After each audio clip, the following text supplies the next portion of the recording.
I'm your host Shrim bin Mohammed Rafi, and here is your YouTube channel Zamir Universal.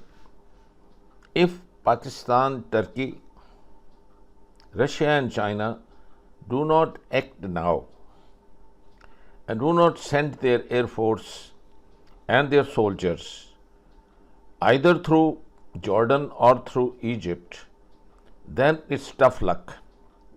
It's now or never. Now you see the rogue state, Zionist apartheid, the criminals, baby killers who have played havoc in Gaza, and the world stood by. And you can see the hypocrisy of despicable, disgusting and disgraceful West, and you called it a Western society as civilized. I think they are the society of animals. And you see that there only 11 people were killed when a cartoonist, Charlie, his people who had tried to belittle the Prophet of Islam of 1.9 million Muslims in the world and hurt them spiritually.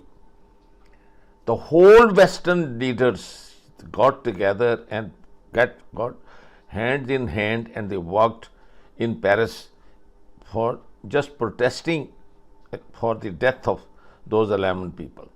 What about the death of 186 people in Gaza? What about the babies killed? What about the decapitated babies? What about the charred and those, the women had their heads of the babies decapitated before they had cesarean section without anesthesia? Was it your mother? Was it your wife or your daughter? And going through this, is there anyone in the whole world, including that idiot, that Sleepy Joe, one of the weakest presidents, one has to spit on his face, despicable, disgusting, disgraceful. The world will remember not only just that disgraceful man, but the whole of America who you be paying taxes and don't come out on the roads and protest against this bloody epic and the bloody people, the friends of, the Democrats, the friends of the Republicans, the friends of the conservatives and friends of the labor in all over the Europe, the Jews just bloody pushing you as a, anima through your back, the money, and that's all you buy your soul through that. Hell with you, one has to really spit on such a civilization, and you call yourself as any superior and have any care for the human rights. Why the hell any one of your West countries, Paris, England, all other, America, why did you not come and held your hands together to protest against the Israelis and to tell them to stop this nonsense, if you don't have any respect. Instead, you are with American taxpayers' money, with the Muslims' taxpayers' money, with the African Americans' taxpayer money, with the Latino taxpayers' money, with all the people who are living there in United States, Germans, Chinese, all those people who are there in Silicon Valley, and really the technology. Look at the MIT professors, the mathematicians, the Indians, the Pakistanis, the Aga Khanis. Look at those who pays them the money. And you, none of you, you shameful, you came up to protest and you stopped them to have a ceasefire, and you had 186,000 people killed or wounded. This is according to the Lancet, which is a very prestigious medical journal published in the United States of America, quoting you the figures. And look at that orthopedic man from North Carolina who found bullets in back of the heads of toddlers, kids, direct into the heart. It's not by accident. You kill deliberately, and your padris or your people in your synagogue sitting justifying killing children and raping, and could you have any more despicable Jewish father have been sodomizing and been sexually assaulting his own son, who when became adult, he confronted him. So it's a common practice that they rape their own daughter and their own son. So you want these Jews to be alive and be around in this world when they are worse than pigs and animals? I think the people who really practice Torah and who are real Jews and who have faith in Torah and who believe in Prophet Moses and Abraham should get rid of this menace and this dirt and filth. And those pure Jews are the one who should take over the rest of the world and, get rid of their, this Starbucks, get rid of all those, their big businesses of these Zionists, these people who promote pornography, sodomy, they sponsor LGBT, they sponsor all sexual perversions. I think these are the ones you people have to get rid of. And my question is to the Jews, real Jews. I don't think these 90% of the people who call themselves Jews are real Jews. None of them are. Those the small percentage you call them ultra orthodox, but they are the only one which are left are the real Jews. And I think the history is going to take you back from the time of Prophet Moses. Out of 14 tribes, the 12 walked away. So these bald-headed, womenizers, these people who are the sell the child and child molesters are those from the 12 tribes who walk away. They appeared in many forms. In Hitler's form, they were overrepresented with 60 million Germans, 2 only percent. And look, they played havoc with the money, with the banking, and in the plays. They are the one who first produced adultery and sodomy on the plays, and they promoted every evil which is satanic. The Iblis or the Satan wanted to get you to the deepest pits of the hell. So you see, they are Satan. And now if the Pakistani Air Force and the Pakistani warheads with the nuclear missiles, they and the Turkish army and the Turkish Air Force, along with the Russian, the jets and Air Force and their interballistic missiles, and along with the Chinese forces, and if they do not enter now the West Bank, now then you forget about the Palestine.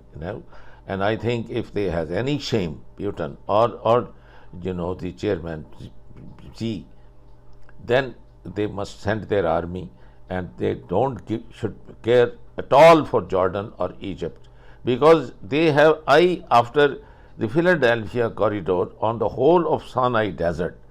So imagine this troublemaker, this one bloody beast. And I show you the picture of those 5 people. Please mark them, keep them on your table, and whenever you get a chance, hang them by the neck. They are the troublemaker, but their leader is Netanyahu. So once you get rid of Netanyahu, and please also get rid of his stepfather, which is the United States of America, with your tax money, who keeps giving them. He's got broken roads, he's got broken bridges, he has broken railways, but you look what right they have to support this illegitimate child. And if they don't stop it, then I think, I'm sorry, then nobody will believe Putin, nobody will believe China or Pakistan, India. They should throw their, I think, armies to drown in the ocean, or they take all their efforts. And I am amazed about Rahil Sharif heading all those 35 Muslim countries' armies sitting in Saudi Arabia and sipping kava. Why the hell don't you send this? They have F-35, the Saudis have. They don't have training. They don't have trained pilots. What about Pakistani pilots? They are trained. Turkish are trained enough. Russians are trained enough. Chinese are trained enough. So they bought the jets. Give them the jets. If they had given these jets to Hamas, they would have never dared bloody flatten north and south of Gaza. And that's what they're going to do to Lebanon. Now it's the turn of West Bank, and soon you are seeing that they are with the Egypt. And Sisi should die of shame, because he is the one who was supporting and pussyfooting. Now, damn you, with $2.2 billion you get as a bribe by your soul. Now save your country. You won't. Egyptians will spit on your face also, and the same will do with Pakistani's leadership, and they will do it with the Turkish and Saudis. If you don't now get up and say, it's not just the duty of Iran. Why should it only be the Fiqh Jafriya or the Shia Muslims to do all this thing, or all these proxies? Why on earth the 90% of the Sunni population of these 5 countries I've just mentioned, they have all the things. They have trained pilots, they have trained armies, strongest army. They have even nukes. What for you have the nukes? Why the whole Muslim world celebrated and jumped and danced when you made declaration that you have a nuclear weapon and you exploded? Get it now then. Otherwise, throw it in the ocean and never show your face. How will you, when you die, will show your face to the creator of this world? That 40 years after the first mosque was built in Haram, Kaaba, see that the next second mosque in the whole world on this planet was Masjid al-Aqsa. And you want that to go now, be destroyed? Now don't sit back, get up, rise now again and stop. آپ لوگوں نے مسجد اقصی کے بارے میں تو ضرور سنا ہوگا، لیکن کیا آپ کو معلوم ہے کہ اس مسجد کو اصل میں کس نے بنوایا تھا اور اس زمین پر کس مذہب کا حق ہے؟ آئیے آج اسی بات کو حدیث کے مطابق سمجھتے ہیں۔ جب حضرت آدم علیہ السلام اس دنیا میں تشریف لائے تو انہوں نے سب سے پہلے مکہ میں موجود کعبے کا سب سے پہلے طواف کیا اور وہاں ایک مسجد تعمیر کی، جسے آج دنیا مسجد الحرم کے نام سے جانتی ہے۔ لیکن اسی کے پیچھے آپ صلی اللہ علیہ وسلم کی ایک حدیث مبارک بھی ہمیں دیکھنے کو ملتی ہے، جو صحیح بخاری کی حدیث نمبر 3366 ہے، جس میں ابو دھار نام کا ایک صحابی آپ صلی اللہ علیہ وسلم سے پوچھتا ہے کہ اے اللہ کے رسول، کیا آپ بتا سکتے ہیں کہ دنیا کی سب سے پہلی مسجد کون سی ہے؟ آپ صلی اللہ علیہ وسلم نے جواب دیا، مسجد الحرم دنیا کی سب سے پہلی مسجد ہے۔ اس کے بعد ابو دھار رضی اللہ تعالی عنہ آپ صلی اللہ علیہ وسلم سے پوچھتے ہیں، دنیا کی دوسری مسجد کون سی ہے؟ آپ نے فرمایا، مسجد اقصی دنیا کی دوسری مسجد ہے، جو مسجد الحرم کے 40 سال بعد بنائی جائے گا۔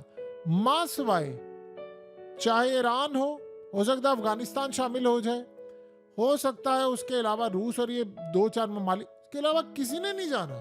یہ آپ بھول جائیں کسی نے اپنی فوج بھیجنی، یہ تماشا دیکھیں گے، مذمتیں کریں گے، OIC کے ہنگامی اجلاس بلائیں گے، کسی نے نہیں جانا۔ آپ کو پتا ہے کہ اسرائیل نے دیگ کا دانا کیسے چکا؟ آپ نے دیگ پک جج لے آپ، اور یہ یاد رہے، یہ آپ نے بات کبھی بھی نہیں بھولنی، مقدس جو مقامات ہیں مسلمانوں کے یہاں پر، اسرائیل نے اس کے بعد جیسے ہی قبضہ کیا اس کو یہ اڑا دیں گے۔ یہ آپ کسی غلط فہمی کا شکار نہ رہیں۔ انہوں نے کہا جی ہم نے اپنی وہاں پر عبادت گاہ اور یہ تمام چیزیں بنانی ہیں، ہم نے کسی کو نہیں چھوڑنا۔ اب سب سے بڑا مسئلہ یہاں پر یہ پیدا ہوا ہے کہ اس کے بعد تو ایک جنگ ہے اور بڑی خونخوار جنگ ہے، وہ اتنی خطرناک جنگ ہوگی کہ اس کے بعد ہو سکتا ہے پھر باقی کچھ نہ رہے۔ محمود عباس نے مدد طلب اس وقت کر رہے ہیں چائنا سے، اور وہ مدد طلب کر رہے ہیں روس سے۔ یہ بات آپ اچھی طرح یاد رکھیے گا، محمود عباس کو دنیا ریکگنائز کرتی ہے، فلسطین کی گورنمنٹ انکلوڈنگ اسرائیل بھی اس کو، یعنی اس کے ساتھ تعلقات ہے، تسلیم کرتا ہے، سب کرتا ہے۔ دنیا جس فلسطین کو، یونائٹڈ نیشن جس کو تسلیم کرتا ہے، وہ غزہ نہیں ہے، وہ محمود عباس کی گورنمنٹ ہے، یہ یاد رکھیے۔ اب جہاں اس کی گورنمنٹ ہے یہ آپریشن کرنے جا رہے ہیں۔ اصل میں غزہ سے زیادہ تو ان کو یہ علاقہ چاہیے نا، یہاں پر اب ہونے جا رہا ہے اصل کام۔ یہ کرنے کیا لگے ہیں؟ انہوں نے فوجیں اتار دی، یہاں پر یہ سٹرائک کریں گے، لڑائی کریں گے۔ اب آخری امتحان ہے ان کو، دیکھیں انہوں نے دیکھ لیا غزہ میں کوئی فوج بچانے کے لیے نہیں آئی، جب یہاں سے وہ ختم کر دیں گے تو گیا پورا فلسطین آپ کے ہاتھ سے۔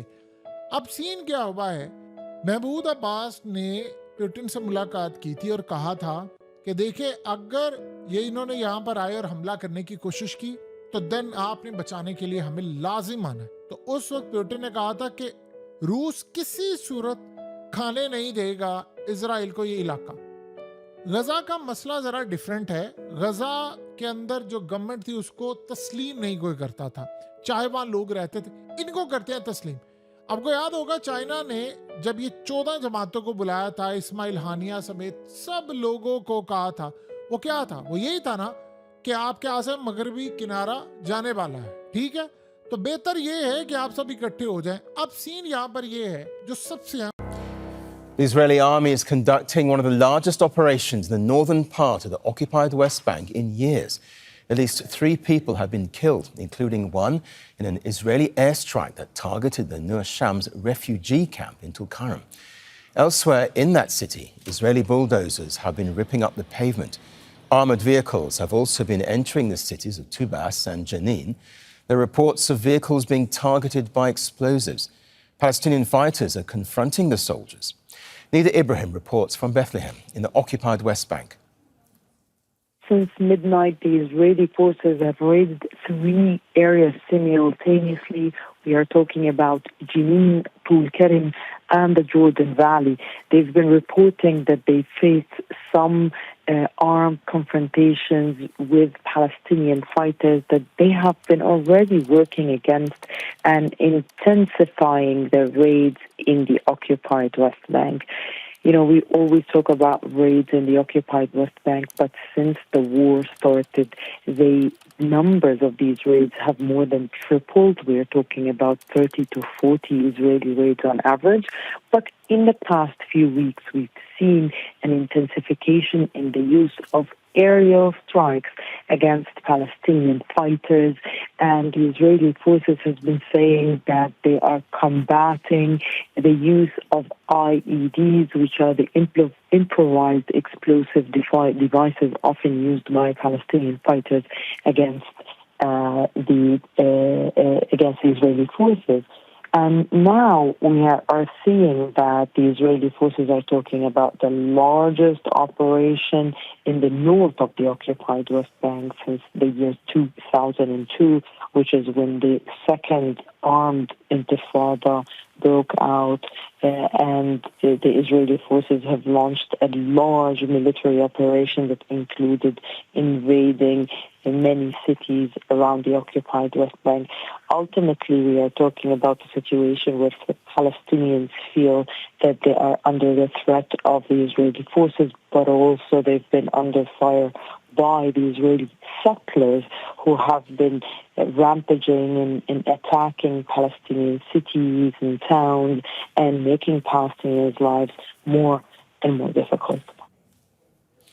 Omar Badar is a Middle East political analyst. He joins us from Washington, D.C. Welcome to the programme.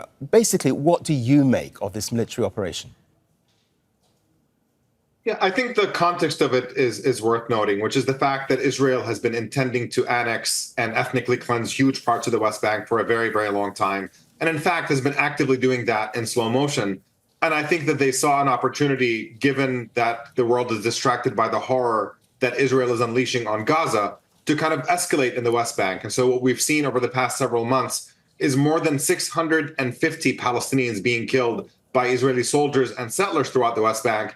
In any other context, this would be a crisis that everybody would be talking about, but only in the shadow of the genocide that Israel is unleashing on Gaza has this kind of passed without people really paying attention. And naturally, whenever you see this kind of violence unfold, there's going to be resistance to it, and in some cases, violent resistance as well. And now Israel sees itself as somehow compelled to launch this military operation, seemingly under this delusion that has been disproven over and over again, that you can somehow kill and torture and maim and imprison and suppress and oppress Palestinians into some kind of victory out of all this. But this is really the same tape being played over and over again. And it's a recipe that will lead to endless violence and bloodshed until there is a fundamental change in Israel's attitude towards Palestinians. And what about the timing of this particular raid? I mean, should we be reading anything into that? I think Israel is under tremendous pressure of the fact that they are stuck in Gaza without a strategic victory. They promised that they would be able to defeat Hamas quickly, that they would be able to free the hostages. They've been able to achieve neither of these things.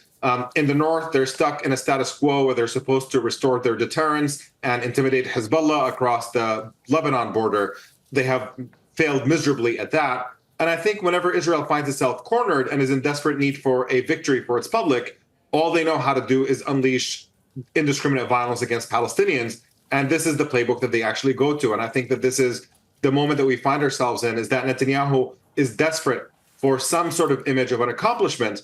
And he thinks by launching this massive, large-scale operation in the West Bank, in which, relatively speaking, given the dynamics under occupation, Israel can claim some sort of victory at the end of this, that this is somehow going to play well for Netanyahu politically and try to salvage an image that has been completely tarnished over the past 10 months. What do you think, then, is Israel's overriding strategy in the occupied West Bank? Has it changed or accelerated? Yeah, it's simply an acceleration. I think that's absolutely correct. what they have been doing for a very, very long time is trying to squeeze Palestinians into smaller and smaller areas, squeezing them into a handful of major cities, and effectively trying to take over the remainder of it. And they have long ago killed the prospect of a Palestinian state. That is no longer something that is on the table. And what they're doing is they're consolidating their power in a way that, when you look at the extremism that we're now witnessing from the Israeli government and their rhetoric coming out of it, I think they're interested in a second Nakba, and a second catastrophe and a massive ethnic cleansing of Palestinians. And that is what they're trying to lay the groundwork for. Obviously, the world is very different. Israel's PR image has taken a very significant hit because of the unspeakable violence they've been unleashing and the racist invective that has accompanied it. But until now, there have not been meaningful consequences from the world. It's only been condemnations and criticism. And unfortunately, Israel has seen that they can get away with this. They don't know for how much longer. And I think that they're accelerating it to try to get as much land as possible while the world will put up with this government without imposing any meaningful consequences. And I think that the recipe for changing that would be ending all military funding for Israel, all diplomatic relations with Israel, until it recognizes Palestinian humanity and starts dealing with Palestinians as equal human beings who are deserving of the same dignity and respect and human rights that Israelis enjoy. Equality is the only way out of the mess that we currently find ourselves. Of Hamas, men with guns ordinarily find a way to get food and to get fed. But it is young children who are most severely damaged by malnutrition and who will either starve to death, or if they survive, they will be diminished for the rest of their lives, diminished physically and psychologically by the severe malnutrition they are enduring as children. And I thought that severe obstruction of the delivery of humanitarian assistance amounted to genocide. And it's not just the fact that the Israeli government is not allowing for an adequate amount of humanitarian aid to enter the Gaza Strip. That includes food, water, fuel, medical supplies. Think about all the children who have been severely wounded from Israel's aerial bombardment, who have to have amputations and other treatments without any anesthetics, okay? But he also points to what the IDF is targeting in the Gaza Strip on top of blocking humanitarian aid. One more clip and we'll go to you, Cenk. The USAID Administrator Samantha Power testified before Congress that famine had set in Gaza. The head of the UN World Food Program has said that full-blown famine is underway in Gaza.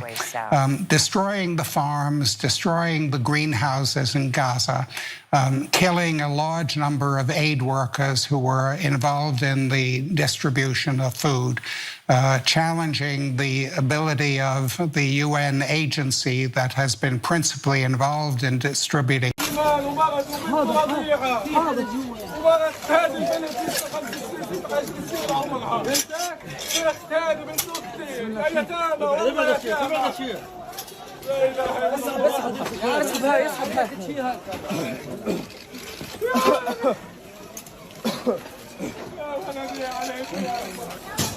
ايوه دقيقة اشيل معك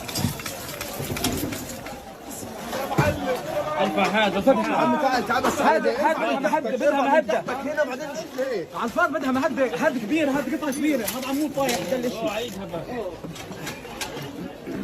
बिस्मिल्लाहिर्रहमानिर्रहीम अस्सलाम वालेकुम।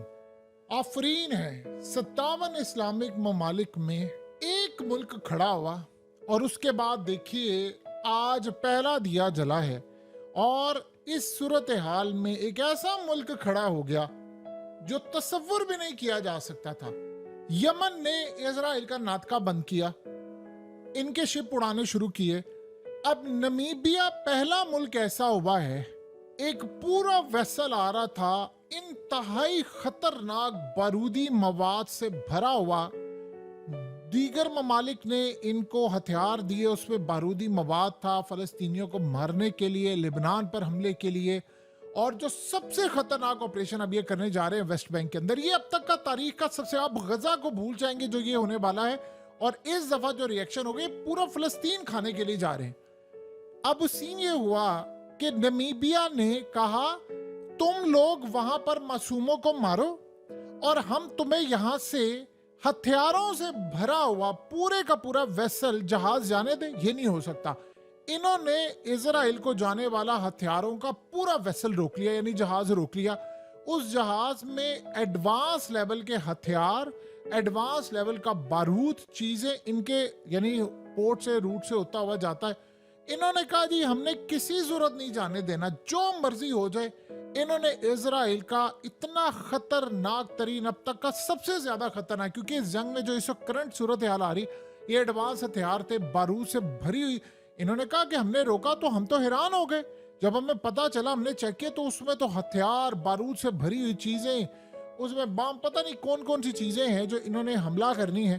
انہوں نے کہا تم معصوموں کو مارو اور ہم اتنے بغیرت ہو جائیں کہ ہم یہاں سے ایسے جہازوں کو جانے دیں جو سیدھا جا کر عام معصوموں کو مارے. یہ نہیں ہو سکتا. اب نمیبیا نے ان کا جہاز روک لیا، کہہ رہے ہم نہیں چھوڑیں گے. آپ اندازہ کریں اسرائیل نے دھمکی دی ہے ان کو کہ تم اپنی حرکتوں سے باز آ جاؤ، نہیں تو تمہیں پتا پھر ہم تمہارے ساتھ کریں گے کیا. وہ کھڑے ہو گئے، وہ کہتے تھے جو مرضی ہو جائے، ہم نے اسرائیل کے لیے اب یہ ویسل، یہ جہاز جانے نہیں دینا. آپ اندازہ کریں کہ یہ اتنا بڑا جھٹکا لگا اسرائیل کو کہ پہلے تو یمن نے کام کیا، اب دنیا کے اندر یہ ٹرینڈ شروع ہونے والا ہے. اب جو جہاز اسرائیل کے لیے جا رہا ہے، اگر باقی سب نے بھی یہ کام کرنا شروع کر دیا تو پھر یہ ٹرینڈ بن جائے گا کہ بھئی اسرائیل کے لیے کوئی جہاز ویسل نہیں جائے گا، جو مرضی ہو جائے، چاہے اس کے لیے ہمیں اپنا ملک داؤ پر لگانا پڑے، ہم نے اسرائیل کے لیے کام نہیں کرنے دینا. اب اسرائیل کو سب سے بڑا جھٹکا یہ لگ رہا ہے کہ دنیا میں اگر یہ ٹرینڈ شروع ہو گیا، یہ تو پہلے یمن نے ہمت کی تھی، یہ تو 57 اسلامک ملکوں میں صرف ایک ملک نے ہمت کی، یہ تو باقیوں کی بھی ضرورت نہیں ہے کہ یہ کام کرنے کی. تو اگر یہ کام شروع ہو گیا تو میرے ملک کے اندر تو ہتھیار نہیں آئیں گے، چیزیں نہیں آئیں گی، تو میں تو لڑائی کیسے کروں گا. یعنی آپ یہ سوچیں نا کہ اب یہ ساؤتھ امریکہ والی سائڈ سے نمیبیا نے یہ کام شروع کیا ہے، تو کل کو یہ جب معاملہ ہوگا، اس کے بعد آپ سوچیں یورپ میں شروع ہو جائے، کوئی ایک آدھا ملک کھڑا ہو جائے، کوئی اس کے علاوہ مڈل ایسٹ کے اندر اور شروع ہو جائے، یا اسرائیل کے ارد گرد کے جو ممالک ہیں وہ کھڑے ہو جائیں کہ نہیں جی ہم نے تو نہیں کرنے دینا، تو اسرائیل کی تو گیم بچ جائے گی. اب سب سے بڑا یہ کام شروع ہوا ہے، انہوں نے امریکہ سمیت انٹرنیشنل پریشر ڈالا ہے نمیبیا پر، ان کو دے رہے ہیں دھمکی.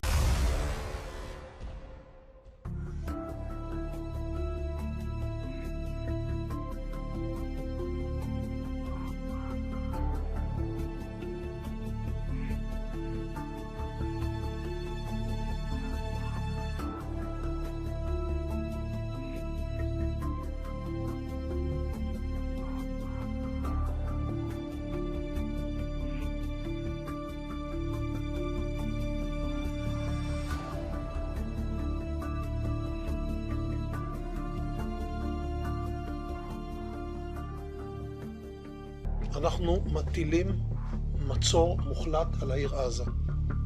אין חשמל, אין מזון, אין מים, אין דלק. הכל סגור. אנחנו נלחמים בחיות אדם ואנחנו נוהגים. You know, there's such a thing as the truth and facts, and we have to stick to it. And, you know, it's scary. And that is the truth. And nobody died in the Holocaust either. No. That's the truth. Yeah. It should happen. 6 million Jews should die right now because they cause all the problems in the world, but it never happened. But it never happened. Yeah. Universal television کو subscribe کرنا نہ بھولیں، اس کے بعد بیل button پہ click کریں اور اپنے کامنٹس کے سیکشن میں اپنے قیمتی جو خیالات کا اظہار ضرور